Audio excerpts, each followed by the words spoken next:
I was lying underneath my 1985 Harley-Davidson in our garage, my hands covered in grease, when I heard the familiar heavy footsteps. My father stood at the doorway, arms crossed, looking down at me with that same disapproving stare. His voice cut through the air like a knife. "Your motorcycle will not pay the bills, Joel," he said mockingly. The words stung, but I kept adjusting the carburetor anyway. This was my passion, even if he could not understand it. While I adjust these spark plugs, drop a comment telling me where you are watching from. Ever had someone mock your passion? Hit that like button and subscribe as I reveal how my father's mockery turned into something none of us expected.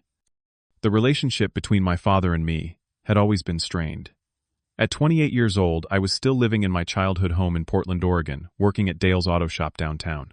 My father, Frank Williams, was everything I was not supposed to be. A successful businessman who built his fortune in real estate development, he measured success in dollars and cents in square footage and profit margins. To him, my job fixing motorcycles and cars was just a step above unemployment. "When are you going to get a real career?" became his weekly refrain at our Sunday family dinners. His disappointment was palpable in every sideways glance, when I would come home smelling of motor oil and gasoline. My younger brother Adam was the golden child. At 25, he was already working at a prestigious financial firm downtown, wearing tailored suits and bringing home bonuses that made my father beam with pride. Adam had followed the path our father laid out perfectly. Business degree from a good college entry-level position at a respectable firm and a clear trajectory toward financial success.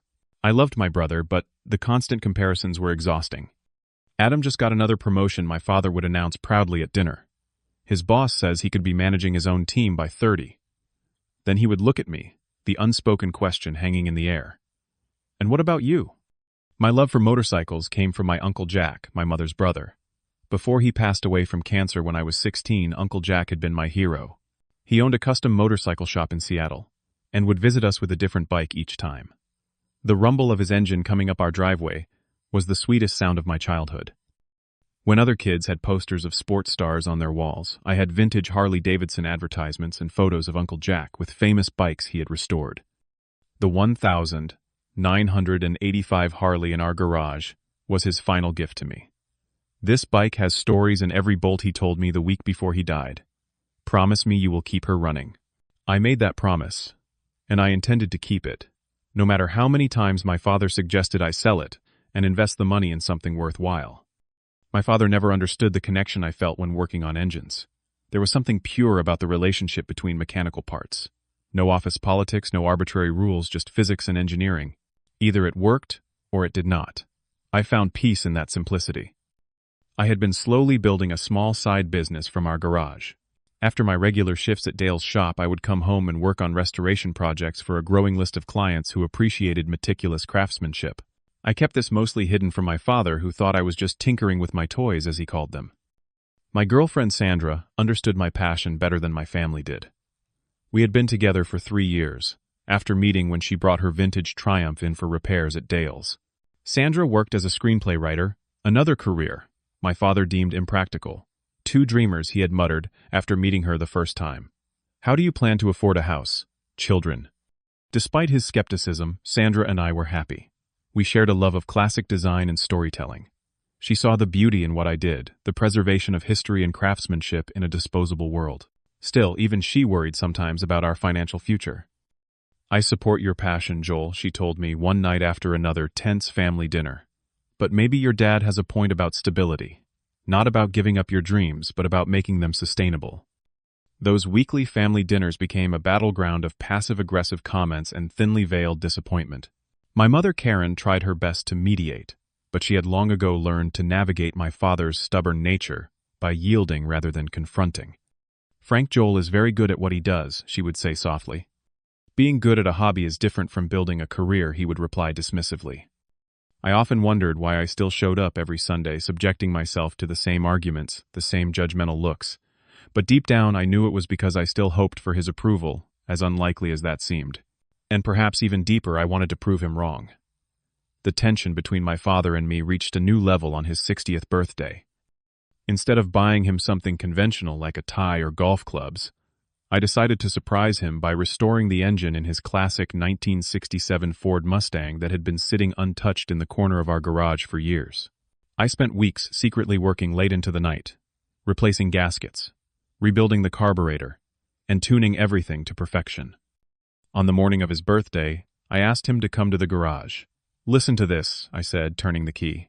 The engine roared to life with a deep, powerful rumble that had been silent for almost a decade. Instead of appreciation, his face showed only mild interest. "You should have asked me first," he said. "I was thinking of selling it as is. Now I will have to recalculate the value." My hands clenched involuntarily at my sides. 3 weeks of work, hundreds of dollars in parts, and countless hours of labor all met with a discussion about resale value. Sandra, who was standing beside me, squeezed my arm in support. 2 weeks later, things got worse. My father called a family meeting to discuss what he called the future of the household. Adam had recently been promoted again and would be taking on more responsibilities at work. My father announced that he wanted to convert my garage workspace into a home office for Adam. "He needs a proper place to review financial documents when he brings work home," my father explained. "The dining room table is not appropriate for confidential materials." "Where am I supposed to work?" I asked, feeling my chest tighten. "You have a job at the auto shop," he replied dismissively. "Your hobby can wait until you have your own place." It was not a hobby anymore, though I had kept that part from him. My side business had grown steadily over the past year. I now had regular clients who sought me out specifically for vintage motorcycle restoration. I had even started a blog documenting my work, which was gaining a modest following among motorcycle enthusiasts. None of this would impress my father, so I kept it to myself. The situation became even more uncomfortable when Adam brought his new girlfriend Jessica to dinner the following Sunday. Jessica came from a wealthy family and worked as an investment banker. My father was completely charmed by her, going so far as to open a bottle of champagne he had been saving for a special occasion. "You two are perfectly matched," he said, raising his glass to Adam and Jessica.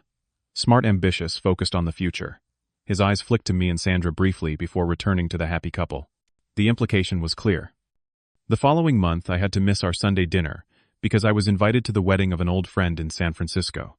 It was the first family dinner I had missed in years, but my father acted as if I had committed a serious transgression. "We had important family matters to discuss," he said coldly when I returned. "Your brother needed everyone's support for his presentation." Adam had been preparing for a major pitch at work, and apparently the family dinner had turned into a practice session for him. I apologized, but privately felt relieved to have missed another evening of being the family disappointment.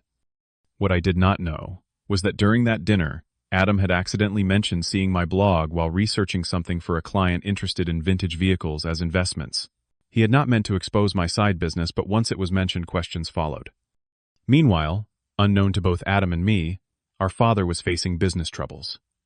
The real estate market had taken an unexpected downturn, and several of his development projects were stalled due to funding issues. His company was overextended, but his pride prevented him from sharing these problems with us. Around this time, I received an email that changed everything. A popular YouTube channel focused on automotive restoration wanted to feature my work on a rare 1957 Indian motorcycle I had documented on my blog. The exposure would be enormous, potentially bringing in more high-end clients. I was ecstatic but nervous about how to handle the filming without my father finding out. The situation reached a breaking point when my father discovered I had turned down a job opportunity at his friend's engineering firm. His friend had mentioned it at their golf game, saying, "Too bad Joel was not interested in the position. We could have used someone with his mechanical aptitude." My father confronted me that evening in the garage. "You turned down a real job for this." He gestured around at my tools and parts with disgust. "It is a real job," I replied, my patience finally wearing thin.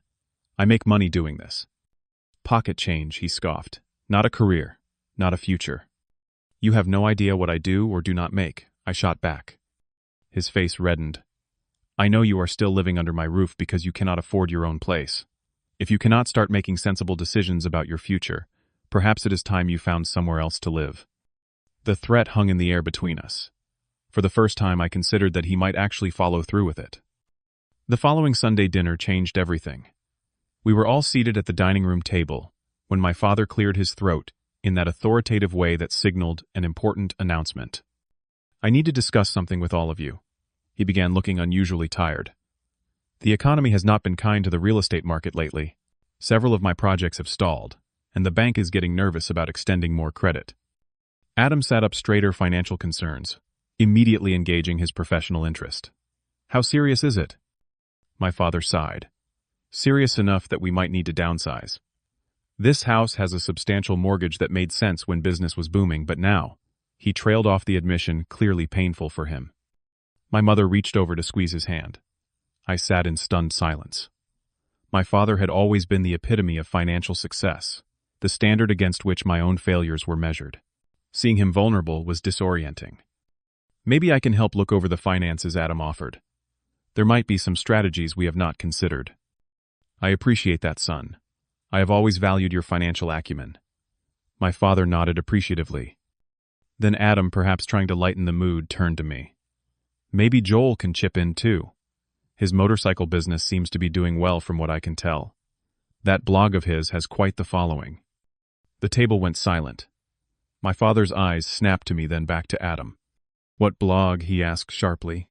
Adam suddenly looked uncomfortable, realizing he had revealed something I had kept private. Oh, the restoration blog. I thought you knew. Joel documents his builds. He has thousands of followers. Some pretty high-profile clients too, from what I gathered. My father turned to me, confusion, and the beginning of something like realization dawning on his face. Is this true? I swallowed hard. The secret was out. Yes, I have been building a business restoring vintage motorcycles. The blog helps bring in clients. How many followers? My father asked almost mechanically. I hesitated. About 70,000. My mother gasped. Even Adam looked surprised at the number. 70,000 people follow your hobby. My father said the word differently now, less dismissive. They follow his expertise? Frank Sandra corrected gently. Joel is considered one of the top restoration specialists for certain vintage models. My father seemed to be processing this information when his gaze fell on the mail pile at the edge of the table. Our household bills were neatly stacked there, each marked paid in my handwriting. He reached for them slowly. You paid these? He asked, his voice uncharacteristically uncertain. I nodded. For the past 4 months. I noticed things seemed tight, and I had the money, so. I shrugged, uncomfortable with his scrutiny. With money from fixing motorcycles, the disbelief was still there, but tempered now with confusion.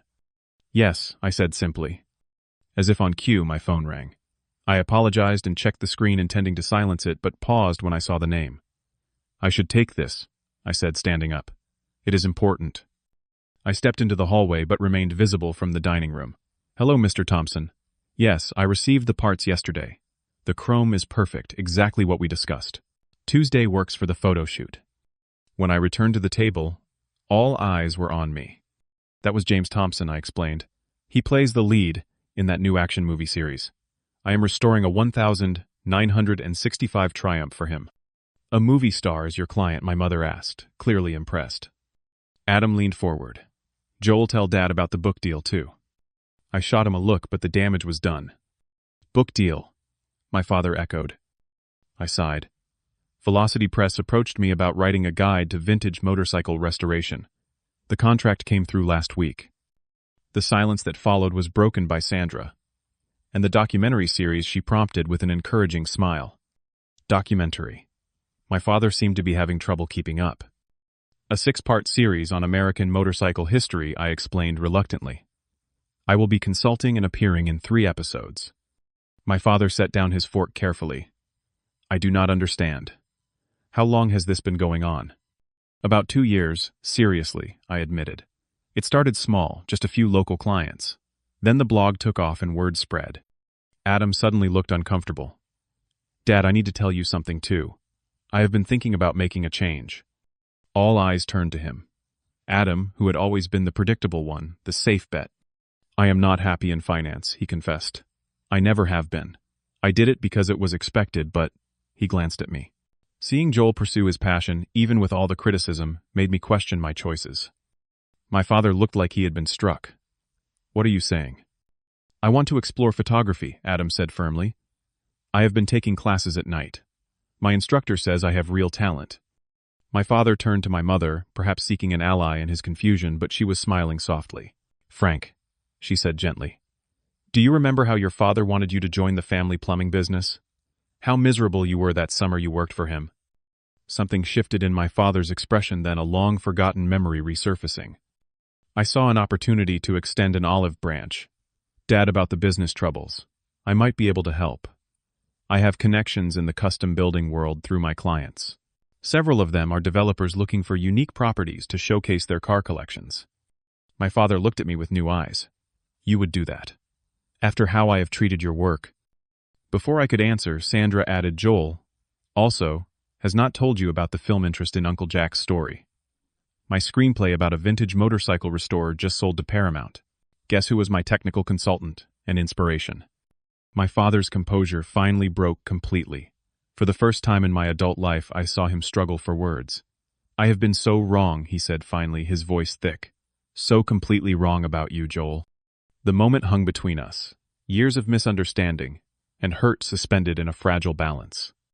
It is not about the money, I said quietly. It never was. It is about doing something that matters to me, something I am good at. The success came because of the passion, not despite it. My father nodded slowly. Your uncle would be proud, he said. And for the first time, I believed my father might be a little proud too. 6 months later, I stood in the center of my new shop, Vintage Revival Motorcycles and Coffee, surveying what we had built. The grand opening was scheduled for the weekend, and I could hardly believe how much had changed. After that fateful dinner, my father and I began the slow process of rebuilding our relationship on new terms. The first step was his admission that he had been wrong to dismiss my passion as merely a hobby. The second was my willingness to forgive years of criticism and doubt. With my connections and his business experience, we managed to save his company by pivoting toward high-end custom developments that appealed to my wealthy collector clients. They wanted specialized garages and display spaces for their vehicles, something my father's company was perfectly positioned to create once he understood the market. The shop was my dream realized. The front half was a modern coffee shop with vintage motorcycle decor, while the back contained my workshop visible through large glass walls, so customers could watch the restoration process. Uncle Jack's Harley held the place of honor on a platform in the center of the cafe area, preserved perfectly as a tribute to the man who had inspired it all. My father surprisingly had taken an interest in the mechanical side of things. At 61, he was learning basic engine repair, often spending Saturday afternoons in the shop with me. Teaching an old dog new tricks, he called it with a self-deprecating smile. Adam had quit his finance job and was pursuing photography full-time, specializing in automotive and motorcycle photography. His work adorned the walls of the coffee shop's stunning images of machines in motion and at rest. He was happier than I had ever seen him, even though his income had initially dropped dramatically. Money does not buy happiness, he told our father one day. But passion pays in ways money cannot. Our father, to his credit, was learning to agree. Sandra and I were planning our wedding scheduled for the following spring. We had decided to exchange vows at a scenic overlook along the Pacific Coast Highway, followed by a reception at the shop. Her screenplay about Uncle Jack was in pre-production with a famous director attached who shared our love of motorcycle culture. One afternoon, an elderly gentleman visited the shop. He walked slowly around Uncle Jack's Harley, examining it with knowing eyes. This was Jack Williams' bike, he said. It was not a question. You knew my uncle, I asked, surprised. The man smiled. Jack and I rode together in the 70s. He was the best wrench I ever knew, and an even better friend. He told me stories about Uncle Jack. I had never heard painting a picture of a young man whose passion and integrity had earned him respect throughout the riding community. It felt like a gift, these new pieces of the man who had shaped my life. That weekend, we hosted our first community event at the shop, a gathering of vintage motorcycle enthusiasts from across the state. My father stood at my side as we welcomed everyone, no longer the disapproving parent, but a proud father and business partner. During the event, he asked for everyone's attention and cleared his throat nervously. I need to say something, he announced. For years, I misunderstood what success truly means. I thought it was only measured in profit margins and balance sheets. My son taught me otherwise. He looked at me with genuine admiration. Success is finding what you love, and doing it so well that others cannot help but notice. Joel, I am sorry it took me so long to see the extraordinary man you have become. There were no dramatic hugs or tears. We were still not that kind of family. But when he extended his hand and I shook it firmly, something long broken between us was finally mended. Sandra found me later that evening, slipping her arm around my waist. Ready for our cross-country trip next month, she asked. We had decided to take 2 weeks to ride the restored Vincent Black Shadow. I had just completed documenting the journey for both our creative projects. Cannot wait, I replied, kissing her temple. As the event wound down and guests began to leave, I found myself reflecting on the journey that had brought me here.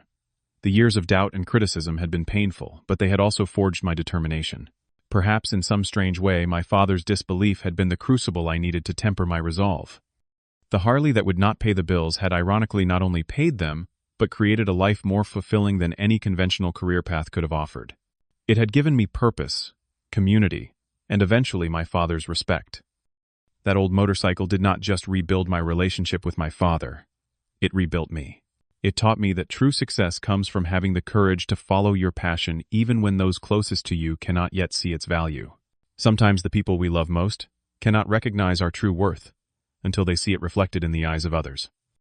I wonder how many of you have had someone dismiss your passion or dream. Did you stick with it anyway? Drop a comment below about a time someone doubted you, but you proved them wrong. If this story resonated with you, please hit that like button and subscribe to hear more tales of perseverance and redemption.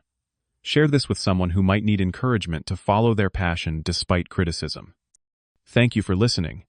And remember, your passion is never just a hobby if it lights a fire in your soul.